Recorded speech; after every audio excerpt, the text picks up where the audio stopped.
Sveiki visi klātesošie, sveiki diskusijas dalībnieki. Iepazīstināšu ar klātesošajiem. Mums piedalās šodien lauksaimnieks Gunters Ceplītis. Labdien! Mūsu kolēģis no LKC, konsultants Roberts Buka. Labdien! Un Svetbank, mūsu ilgadējais sadarbības partneris Rolands Zeltiņš. Sveiki! Jā, un paldies par iesildīšanu. Terēze mums iesāka tēmu par datiem, datu izmantošanu. Un šīs dienas diskusija arī ir turpinājums šai tēmai. Un mēs varbūt mēģināsim jau tā vairāk praktiskāk no šiem 3 skatu punktiem arī pārunāt par šo datu nozīmi. Un pirmais jautājums savā ziņā līdzīgs visiem dalībniekiem. Ja būtu jānosauc 3 galvenie rādītāji, kas būtu tie rādītāji, ko jūs izmantotu paši? Sāksim ar lauksaimnieku. Ko jūs izmantojat savā saimniecībā, lai analizētu savu darbību? Un tad tālāk došu vārdu bankas pārstāvim. Ko banka skatās vairāk, kādus datus analizē lauksaimniekam, uz ko mudina varbūt skatīties? Un tad konsultanta skats noslēgumā. Konsultanti, ko novēro, kas ir svarīgi saimniecību analīzē? Tad došu vārdu Gunter, tev pirmajam.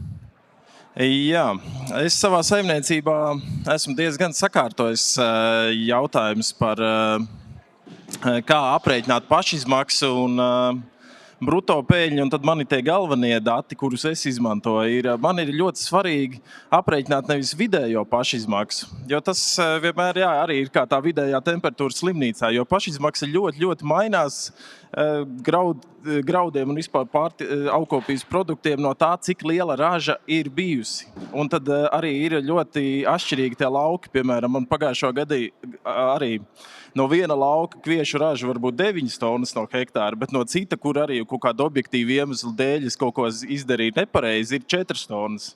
Bet, ja es savalku vidējo, man liekas, man viss ir slikti. Bet, ja es skatos katra lauka bruto ieņēmums, tad es redzu, cik labi es strādāju no katra lauka, un es redzu arī, piemēram, savas objektīvās kļūdas, varu saprast, jo, piemēram, lauks ar 9 tonnām man ir pelnījis tur tik, bet lauks ar 4 ir ļoti slikti, un tad skatos, iesēju par agri, pārāk liela masa uz ziemu bija, un tad es varu vaļā, kāpēc man tā ir sanāca.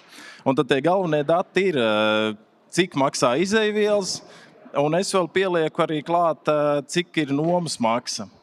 Jo tas man ļoti svarīgi, viena no lielākajām izmaksu pozīcijām ir, kurus beigās attiecina vidēji uz katru lauku. Un tad tos datus, ko es uzkrāju, ir raža, protams, cena, kas pa gadiem mainās kaut kādu vidējo cenu, lai saprastu, cik tas katrs lauks pelna. Un tie ir tādi pirmie izejas dati. Pēc tam, ko es tālāk ar viņiem daru, otrs man svarīgākais ir pēc katras sezonas, lai arī sevi nedaudz piezemētu, jo tā sajūta jau tajā sezonā ir tāda, ka tad, kad tā nauda sāk nākt iekšā pēc parastā gada, tad, ka nauda ir ļoti daudz, nauda nav problēma. Tā ir principā tiešām tāds, tagad, kad tik ķerši, kad tik grābši un kad tik pirkši, visu kaut ko projekts tulīt sniegšu milzīgus, tad pēc sējas, kad ir laiks, pirmais, ko es izdaru, es salieku naudas plūsmu līdz nākamā gada 1. augustam. Un tieši šeit ir svarīgi, ko es izmantoju, jo gada pārskatu sniedz līdz uz katru kalendāro gadu. Bet tas 31. decembris lauksaimniekam ļoti lielās ziņā viņš nav reprezentatīvs.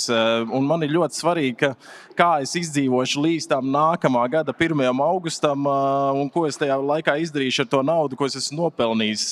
Jo no vienas ražas līdz nākamai ir jāizdzīvo ar to, kas ir. Un tad es salieku, cik tieši, ņemot vērā visas paredzētās investīcijas, minerālu mēslus, degvielu, izejvielas, darbinieku algas, visu skatos, cik tam man ir plus vai mīnus. Ja ir plus, ļoti labi, tad skatos no investīcijas sarakstā valku ārā, ko es vēl varu izdarīt, lai uzlabotu efektivitāti, lielākas, mazākas investīcijas. Ja ir mīnus, kas ir arī, man ir saimniecība, kas pietiekami strauji attīstās un ir jauna saimniecība, tad mums bieži vien ir arī mīnus šajā periodā sanāk līdz 1. augustam, un tad es atkal skatos, ko es paņemu pēcapmaksā, un galvenais, lai neuztaisītu lielāku mīnusu. Un tad tas ir tas otrais, kur jau es izmantoju tos datus, ko es visvairāk iegūstu tajā pirmajā vingrinājumā. Un tie būtu man tie svarīgākie, tie divi. Man ir vēl vairākas lietas, ko es daru, bet šie būtu tādi divi svarīgākie, un ko es īstenībā katru mēnesi pārskatu. Un, procesi, kur ir kuri arī strādā saimniecībā. Paldies, Gunter. Principā tad es sadzirdēju vienu lietu, kad faktiski lauksamniekiem iespējams, kad būtu pat piemērotāks cits atskaišu periods, lai varētu tā objektīvāk izvērtēt to tieši sezonas rezultātu. Pareizi sapratu, ja, kad tas faktiski būtu atbilstošāk. Jā, ja tas gada pārskata periods būtu līdz 31. jūlijam, tādam krautkopim standartam, tad pat īstenībā tur nevajadzētu nekādas krājumus gandrīz vai norādīt, vai nepabeigtos ražojumus, un visus tos, ko mēs uz 31. decembri tur saliekam tajā bilancē pilnu, ko mēs esam rudenī uzlikuši, ko mēs vēl, un tad tur mēģinam salikt, sakārtot pa tiem periodiem. Tas būtu, bet, protams, lielākā daļa jau ir, tas man arī pašam ir. Es esmu domājis par to, bet vienmēr liekas, tas varbūt arī papildus darbs, kas būtu jādara, bet neesmu pats samainījis gada pārskatu tas atskaites periods. Jā, principā, iespējams tas ir, jā. Un tad saprotu, ka viena tāda būtiska lieta, ko tu ieskicēji, kas man liekas ļoti vērtīga, kad lauka līmenī redzēt to rezultātu, jo katrs lauks ir kaut kādā mērā saimnieciska vienība, kur iesaistās un ietekmē kopējo saimniecības rezultātu. Un tad to bruto peļņu un pašizmaksu var izrēķināt katra lauka līmenī faktiski. Jā, un tīpaši tas ir arī svarīgi, jo ir jau tas, ka, piemēram, es jau tagad arī esmu salicis visu lauku plānus, un jau arī tagad jau pavasarī izbraucot cauri, jau skatos, man ir zināms, piemēram, ja tas lauks pagājušo gadu deva 9 tonnas, viņš arī iepriekš man deva labi, un es jau varu rēķināties, ka arī šogad, apskatot pavasarī vai ziema ir bijusi labi, ka būs, vai būs labi, vai būs slikti. Ja ir labi, es uzreiz jau skatos, cik slāpekļa devu es došu. Plānotā noteikti jau labiem laukiem bija liela, tad es paskatos, varbūt, drīzāk es jau visiem labiem laukiem biju ieplānojis lielu, bet man tagad ir vairāk tādi, ka es citus laukus paskatos, viņi tādi sliktāk izskatās, ka varbūt te vairs nav tas potenciāls labāk nedaudz samazināt, un es to varu izdarīt katra lauka līmenī, gan palielināt, samazināt, un man tagad arī pēc pavasara braucieniem es sapratu, ka nedaudz pat kādus tonu, 2 ar slāpekli sastāšu nākamajam gadam. Un tas arī ir ietaupījums, un to, ja tā skatās uz kopējo lauku, piemēram, es zinu, ka daudz vienkārši es kviešiem lieku tik tīrvielu, visur vienādi. Es skatos, tiem ir arī smilšēna lauki, kur jau vēsturiski nedod lielas ražas, kas, piemēram, smilšēnā laukā dod 6 tonnas, es jau startā jau tur esmu ierēķinājis arī mazāku slāpekļu patēriņu. Jo viena lieta ir arī daudzos arī čatos, kur daudz lauksaimnieku liek savus pašizmaksas aprēķinus, ir tādi interesanti dati. Es vienu nesen redzēju, kur bija ielikts, ka no katra kvieša audzētā hektāra mīnus 500 eiro. Un tad tur arī bija tas, ka pirmais bija raža 5 tonnas, bet slāpeklis 0,5 tonna uz hektāru. Ja tu plāno 5 tonnas, tad neliekam tos 500 kg. Un tā izgāja pa katru to pozīciju cauri, un man vispār sanāca, ka es izēju plusos ar to, kā es darītu šim laukam. Bet tos datus tur, protams, katrs liek, kā viņš grib. Jā, paldies, Gunter. Roland, kā banka skatās uz lauksaimnieku finansēm? Kādus rādītājus banka vairāk vērtē? Jā, atkal par pārskatu periodu iesniegšanām, var nomainīt savu datumu. Nav daudz lauksaimnieki, bet ir pa kādam, kas ir nomainījis to periodu. Vai tas ir 31. augusts, vai tie ir 30. jūnijas. Katram ir sava tā izvēle, un es piekrītu, tas atskaites punkts droši vien 31. decembris, ja mēs runājam par tādu tieši graudu audzēšanu, nav tas īstais. Bet, principā, noklausoties tevi, es teiktu, es šobrīd lieku šajā diskusijā, jo tas, ko tu saki, ir principā tas kā pēc grāmatas, un tas ir tas, ko mēs gribētu redzēt. Un, ja mēs runājam no tāda finansētāja viedokļa, mēs skatāmies vidējos datus visās nozarēs, jo mēs, analizējot jūsu iesniegtos datus, nevaram nonākt līdz lauku līmenim, bet nonākt līdz lauku līmenim, tas ir tas pareizākais veids. Un nonākot līdz lauku līmenim, un ja vēl tev ir analīzes, ja tu viņus analizē, ja tu viņus saproti katra lauka efektivitāti, plusu, mīnus, tu saproti, vai viņi ir jēga pirkt, vai viņi ir jēga nomāt, un ja nomāt, tad par kādu naudu. Un tieši tā nebērt uz visiem laukiem vienādi, jo atdevi būs dažādi. Fantastiski. Ja šādi mēs strādātu caurmērā Latvijā kopumā, tad mums tie rezultāti vai tās krīzes nebūtu tik sāpīgas, kāds mums ir šodien.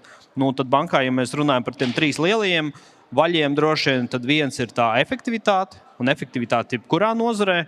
Ja mēs skatāmies graudos, mēs varam reiķināt efektivitāti no 1 hektāra, mēs varam reiķināt efektivitāti vai 1 tonnas pašizmaksu, mēs arī pienā varam reiķināt 1 litra pašizmaksu un tā tālāk. Nu, ir kaut kāds atskaites punkts jāatrod. Nu, es priekš sevis atradis tādās pa lielam visās nozarēs lauksaimniecībā to hektāru kā vienu vienību. Un ar hektāru tu var ļoti labi salīdzināt 2 kaimiņus, 2 reģionus pa gadiem, un tad tie dati vidējie mūsu gadījumā parāda, kā tai saimniecībai iet.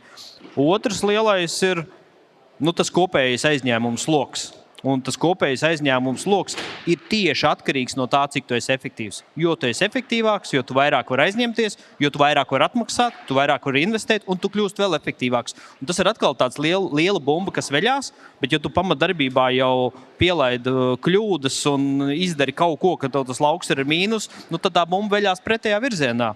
Tu neesi efektīvs, tu nevari investēt, tu nevari attīstīties, tu nevari kļūt atkal lielākām, platākām tehnikām un mazākiem resursiem, un atkal bumba veļās pretējā virzienā. Un tā ir katra saimnieka sava izvēle. Vai redzēt, neredzēt, izaicinājums, problēmas, kļūdas dažos gadījumos. Tad pirmais ir efektivitāte, otrais ir tas kopējais sloks, kas iet roku rokā, un trešais droši vien ir tā standarta arī tā pati bilances struktūra, cik tev ir paša kapitāls saimniecībā, cik tu pats riskē pret to, cik tu esi aizņēmies.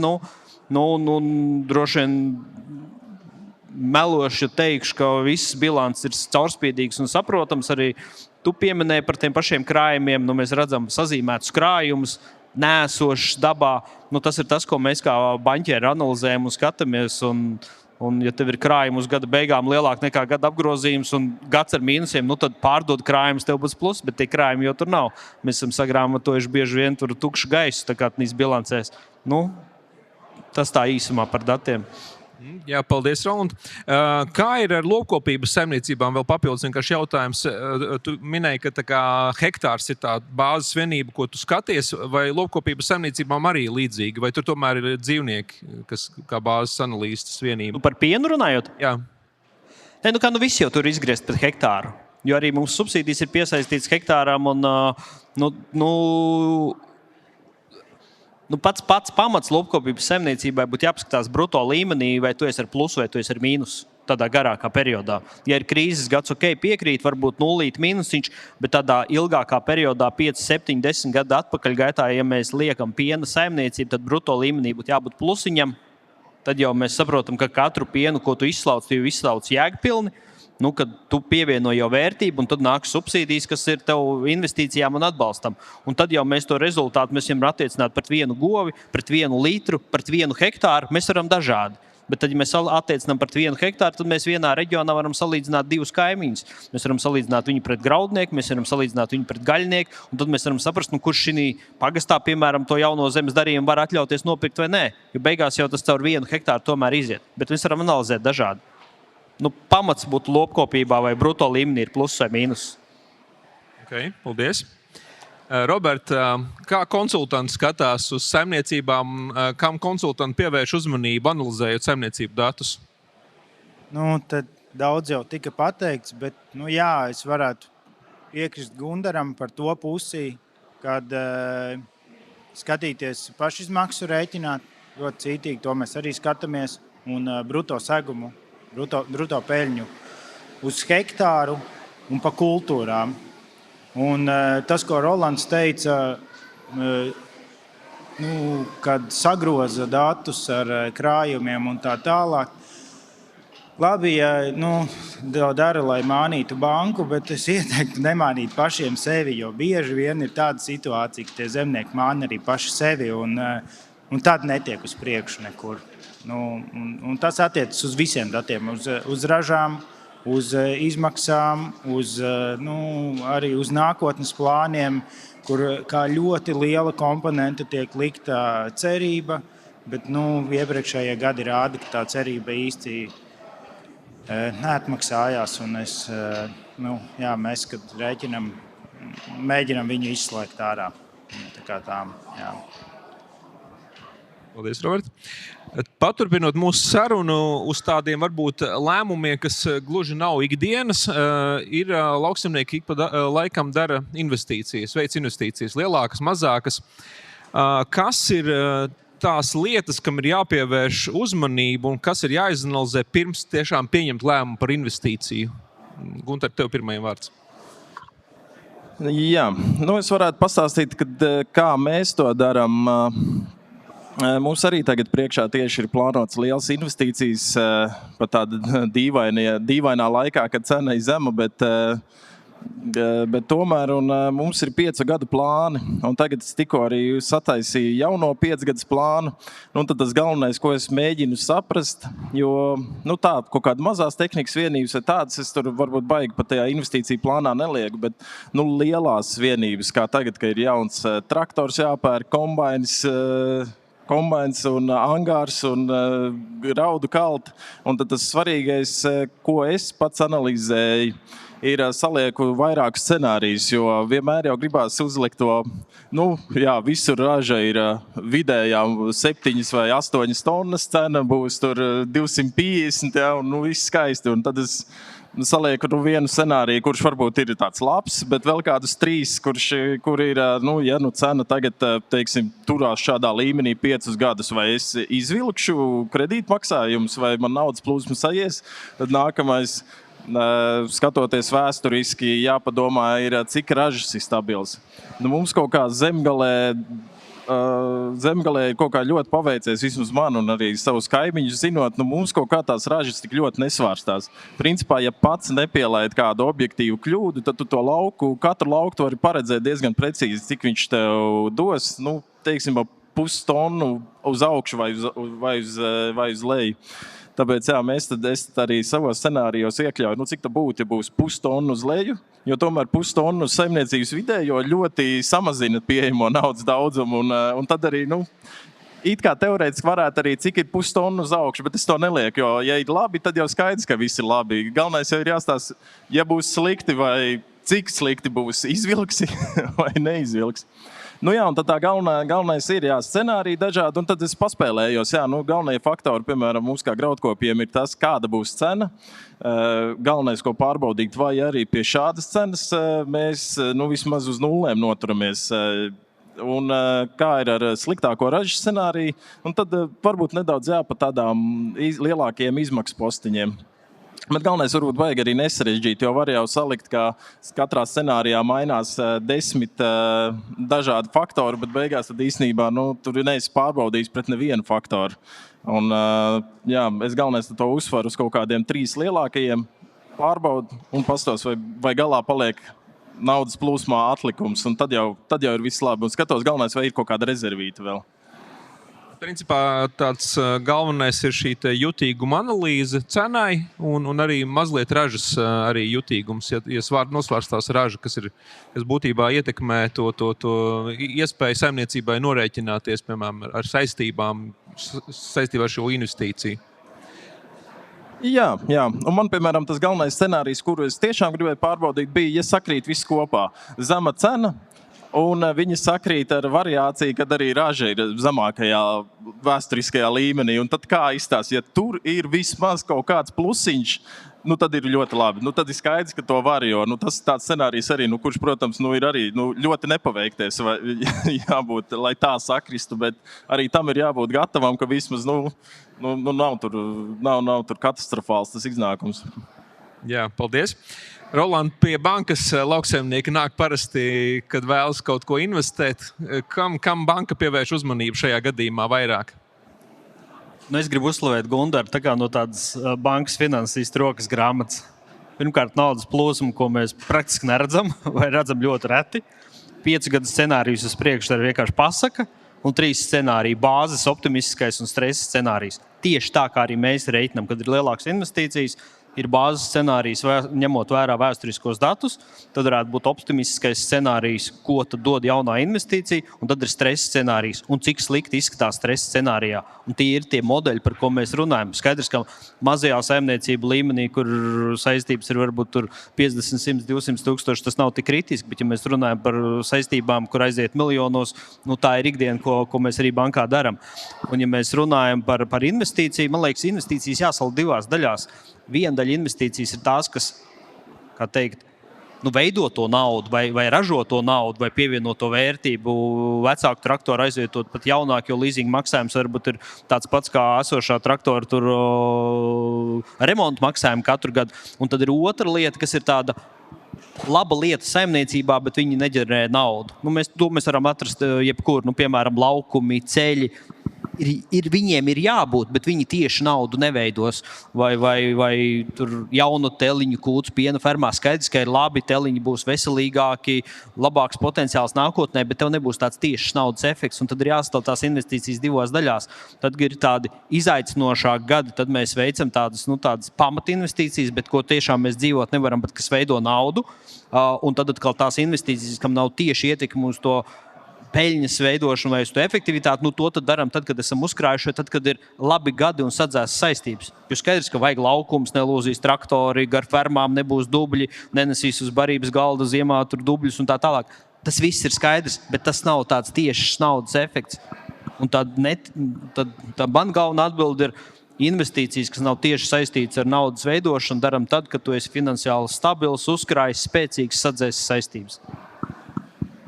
Jā, un man liekas, ka vēl varētu izdalīt trešo investīciju veidu, kad saimniecība iet uz tādu kā būtisku darbības apjomu palielinājumu, kad faktiski tas jau ir kaut kādā mērā ieiet jaunā zonā, jaunā riska zonā, kad saimniecībai būs jāspēj pārvaldīt, piemēram, vai lielākas zemes platības, vai tā ir vēl kūts paplašināšana, kas iespējams vēl ir ar papildus riskiem.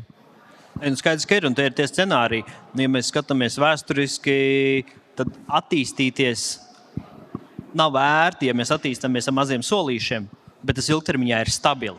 Savukārt, liels solis ir ļoti ērts, uzreiz ir jauna ferma vai milzīgs komplekss, bet ja mums pa vidu ir 1, 2 vai 3 sliktie gadi, tas lielais solis var būt diezgan izšķirošs būt vai nebūt tai konkrētai saimniecībai, ko mēs arī šobrīd redzam. Un tā kā ir tās divas stratēģijas, mazi soļi ilgtermiņā, ne tik forši, jo gribās visu tagad un uzreiz, bet liels solis, ja kaut kas nesanāk, tad tie riski ir daudz lielāki.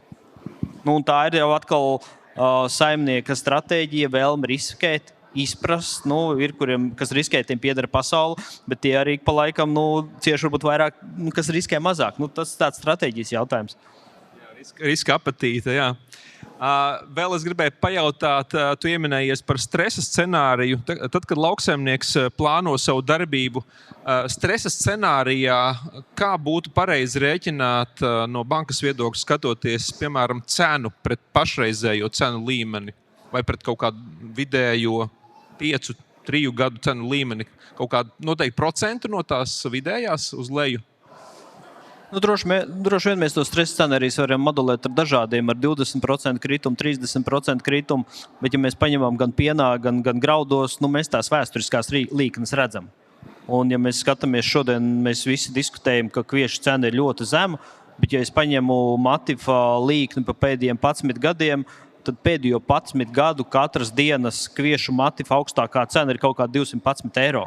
Tas ir tieši tas pats, kas ir šodien. Labi, mums šodien ir dārgāka degviela, mums ir neskaidrība vispār ar degvielas pieejamību, kaut kādi citi riski, mums ir lielākas algas, bet tajā pašā laikā mums ir palikuši mazāk darbinieki, mums ir platāka tehnika, mēs esam iemācījušies tomēr kaut kādu pustonu vairāk kultu, mēs esam kļuvuši gudrāki agronomijā, vismaz es tā ceru. Jo man, piemēram, satrauc dati, es nepiefiksēju šodien, bet iepriekšējos semināros, ko Laci rādījis, ka mums ir Latvijā apmēram tikai 30% no laukiem ar augšņu analīzēm. Tas ir satraucoši, ja mēs skatāmies, ka mēs esam šodien 26. gadā. Tad tas stresa scenārijs, mēs viņus varam dažādus ņemt. Parasti jau tie ir 20-30% kritums ieņēmumos. Un kā tad dzīvo tā saimniecībā? Jā, paldies būtiski par šīm augsnes analīzēm tiešām, jo tas ir faktiski bāze vispār, lai izvērtētu šo te lauku un kas jāiegulda laukā. Robert, ko konsultanti skatās tad, kad zemnieks atnāk ar investīciju idejām? Kam pievērš uzmanību?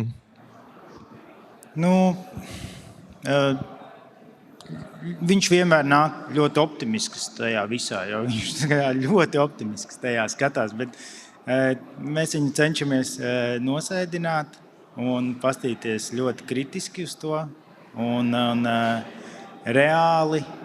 Un, balstītu vairāk ciparos, jo viņš ikdienas ritenī no malas un tos ciparus baigi varbūt nav salicis. Viņš zina, ka to vajag, tas būtu forši, liels, skaisti, viss jauki. Jā. Bet tu paliec ciparos, tu varbūt saproti, varbūt ir ok, bet varbūt bišķiņ jāatliek, piemēram. Varbūt ir kaut kādi darbi, kas jāsadara pirms tam un uzliek to kā mērķi, bet kā tādu tālāku mērķi un sakārtojam priekšdarbus, ko izdaram. Un varbūt neskrienam, neveicam to investīciju tikai tam dēļ, ka ir projekta kārta atvērusies, vai kas arī bieži notiekās. Mēģinam pastīties no skaitļu puses un tā kritiskāk no tā. Mums ir tie mīti, ko tu tikko pieminēji. Man viņi 4. Jebkura zeme, kas ir pārdošanā, ir jāpērk, jebkurš lauks, kas ir nomā, ir jānomā. Jebkuru lauku, ko tu esi nopircis, pārdot vairs nedrīkst. Jebkurš projekts, kurš ir apstiprināts, ir obligāti jārealizē. Un tie ir tie 4 mīti, un ja saimniekam viņi visi 4 ir galvā, tad principā no tā ritiņa ārā mēs netiekam. Ir no kaut kā jāatsakās, lai mēs tiktu tālāk. Un tas pats, ja tautas lada projekts apstiprināts un ļoti smags gads, un ja tā ir aizvietošana vai bez tā arī tu varētu dzīvot, atsakies, bet ejam tālāk, nevis atkal jaunas saistības, jauna problēma, kontā naudas nav. Tam ir jātiek beidzot pāri. Tā, emocionāli, mentāli, bet ir saimnieki, kas netiek, un tad mēs slīkstam parādos. Jā, Roland, tu iesāki svarīgu jaunu tēmu, ko es kādreiz gribēju pieskarties šajā diskusijā. Kas varbūt ir tie signāli, sarkanie signāli, kas liek saimniekam pārdomāt vienu vai otru lēmumu? Piemēram, atteikties no kāda zemes gabala, kas tiek nomāts, vai atteikties no investīcijas. Kas ir tas, kas saka, ka stop, tagad ir kaut kas jāpamaina? Gunter, atkal tev pirmajam vārds. Jā, man ir arī tā, ka es arī konsultēju citus lauksaimniekus, un tad es arī pats izvairos. Galvenais tas signāls, ko es sev mēģinu visu laiku noturēt, un arī ko es saku tiem lauksaimniekiem, kuriem es strādāju, ka tas brīdis, kad tiek uzkrāts pārāk liels īstermiņa saistības, un viņas nemazinās katru gadu, tas ir signāls, ka viss, jā. Tad, jo man ir arī lauksaimnieki, ar ko es strādāju, es viņiem salieku pirmo gadu budžetu kopā un ir līdz 31. jūlijam ir ļoti ievērojami, ļoti liela mīnus, kur ir jāmēģina sekt ar visām pēcapmaksām un pārējo. Un tajā pašā laikā viņi vēl joprojām bet mēs būvēsim šo un to un pirksim šo. Es saku, tagad šajā brīdī jūs drīkstat veikt investīcijas tikai tādas, kuras tiešā veidā atnes naudu. Jo jūs piemēram, uzbūvējat noliktavu, tad man pret par 200,000 un viņai kredīta maksājums ir 10 gadus, tad šajā gadā, nākamajā gadā pēc uzbūvēšanas jums viņai ir jāatnes apakaļ 10. daļa no savas vērtības plus procentu. Vai tas būs iespējams? Nē, tas ir ilgtermiņa ieguldījums. Tagad nē. Tad ir, un šādi jāiet cauri, un tās īstermiņa saistības ir kā es viņus pats arī no viņām baidos kā no uguns. Ļoti labs rīks, ļoti labs, jo visur ir pēcapmaksas, gan klienti, gan piegādātāji visi dod pēcapmaksas un ļoti labi brīžos, kad ir slikti, pats es izmantojos, kad ir, protams, ir bijuši slikti gadi un ļoti labi, ka tādi instrumenti ir pieejami, arī bankas ir atsaucīgas, bet tajā ļoti viegli ir ieslīgt un domāt atkal, kā sākumā minēja, ka nauda nav problēma, jo vienmēr tu vari dabūt kaut ko uz pēcapmaksu, kaut kur tev iedos, banka tev arī iedos, palielinās limitu. Un tās īstermiņa saistību tāda nekontrolējama paaugstināšanās ir tas, ko es mēģinu ķert sev un arī, citiem saka, tas ir signāls, ka viss tagad ir jāsāk domāt, ir jāskatās visam cauri un ir vienkārši jāliek stopkrāns investīcijām.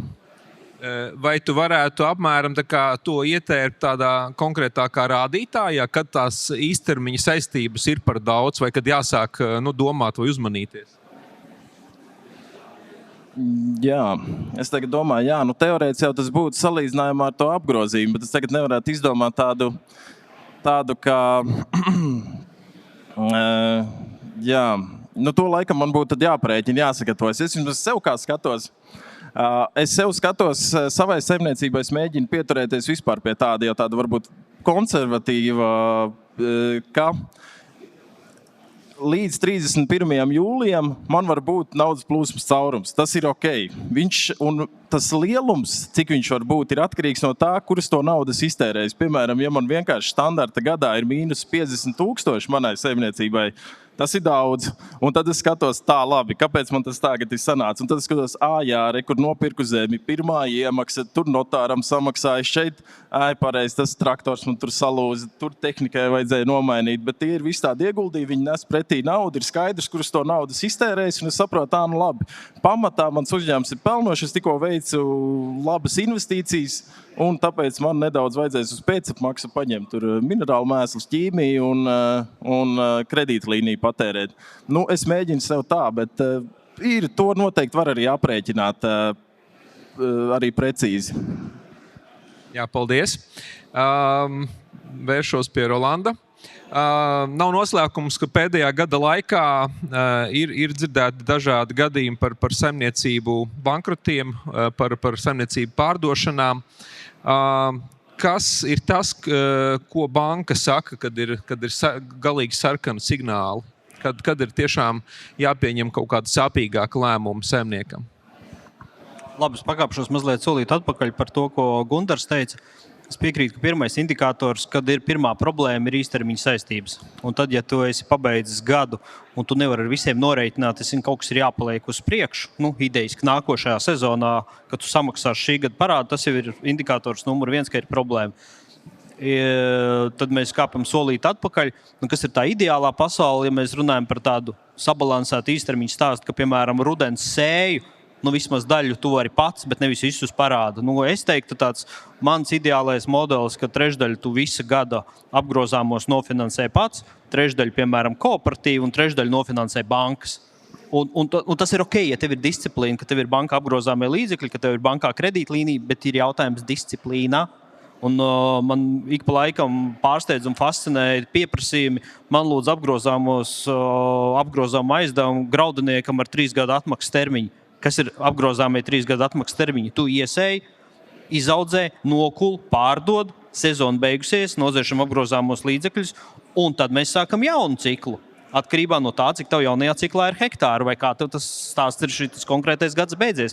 Tāda lauksaimnieka un arī pieniniekam apgrozāmie līdzekļi ir pavasara darbi uz lauka, skābrības savākšana, kukurūzas savākšana tā tālāk, rudens beidzās, apgrozāmie līdzekļi ir iztērēti, viss ir noliktavās, tu slauc pienu, ziemas periodā tu nozdzēs apgrozāmos līdzekļus, jo sāksies jaunā sezona martā, aprīlī. Un tas ir tāds normāls cikls. Un tikko mēs no tā cikla esam ārā, tad sākās kaut kādas pirmās sarkanās lampiņas.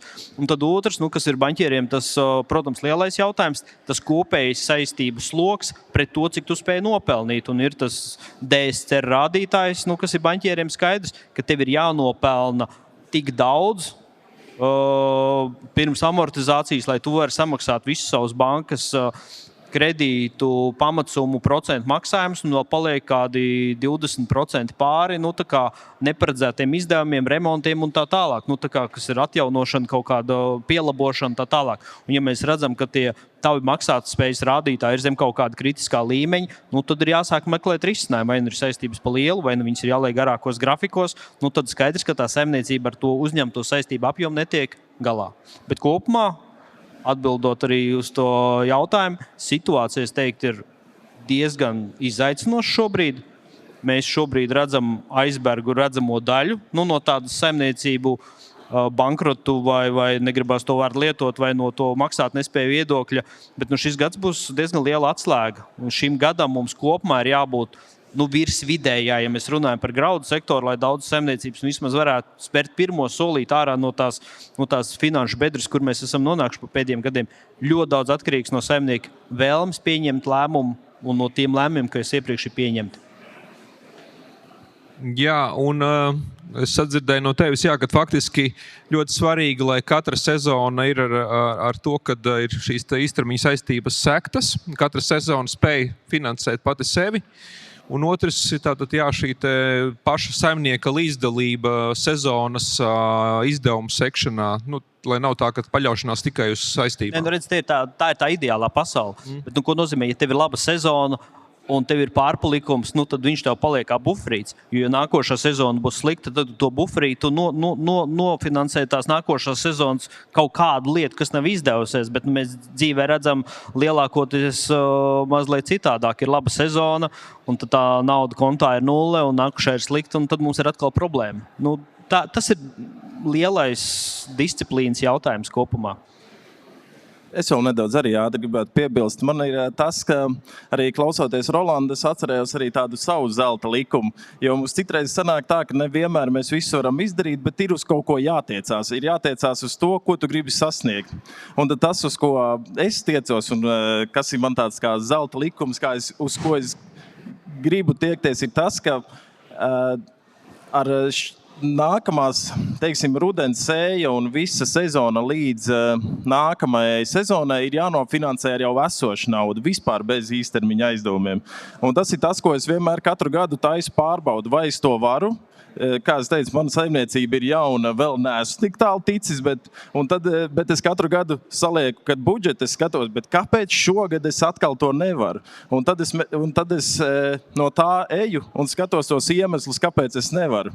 Lai atkal nākamo gadu uzlabot, vai arī saprast, vai tie ir objektīvi, vai tās ir investīcijas, kādas investīcijas, un atkal es to visu analīzi taisu, bet tas zelta likums, uz kuru es tiecos, kuru es gribu panākt kādā brīdī, kad tas būs iespējams, tas ir ka visa nākamā sezona jau ir jāsadz ar iepriekšējās sezonas naudu. Un tad ir arī tā lieta, ka ja notiek kaut kas slikts un ir tiešām, lauki nopludot, tehnika saplīst tieši tad, kad vajag un nevar nopļaut, un tad tev ir tur pilnīgs buferis, lai to visu nosakt, vai arī tieši otrādi ir nolemts veikt kādas lielas investīcijas, tiešām būtiskas investīcijas. Varbūt zemi nopirkt lielu gabalu. Tu arī to uzreiz spēji izdarīt, un tad atkal sāc no jauna, atkal izdara milzīgu investīciju, atkal esi īstermiņa parāda kaut kādās saistībās, bet tev ir ļoti labs ideāls izējas un starta punkts, ar ko tu vari to darīt. Jo tajā brīdī, kad ir tā īstermiņa saistības, ka nākamā gada raža tiek finansēta īstermiņa saistībām, tas vienmēr arī ietekmē investīciju lēmumus, jo tu jau esi savā ziņā jau sasiets un ir grūtāk, bet tā jau ir. Jaunām saimniecībām tas ir obligāti, tas ir, citādāk mēs principā nevaram izdzīvot, bet parasti es skatos, ka tām vecajām, kas jau no 90. gadiem saimniecības strādā, ka viņiem jau gan laikam ciezlīgi, viņiem vajadzētu vairāk saimniecībām būt jau ar tādu naudas plūsmu. Jā, paldies par šo piebildi. Robert, LKC arī strādā ar saimniecībām, kas ir nonākušas īstermiņa finanšu grūtībās. Un kāda varbūt ir LKC pieredze, ko LKC pamana attiecībā uz saimniecībām, kad ir kaut kādas lietas jāmaina un kas varbūt ir kādi ieteikumi, ko varbūt konsultanti var teikt saimniekiem, kas ir nonākuši grūtībās?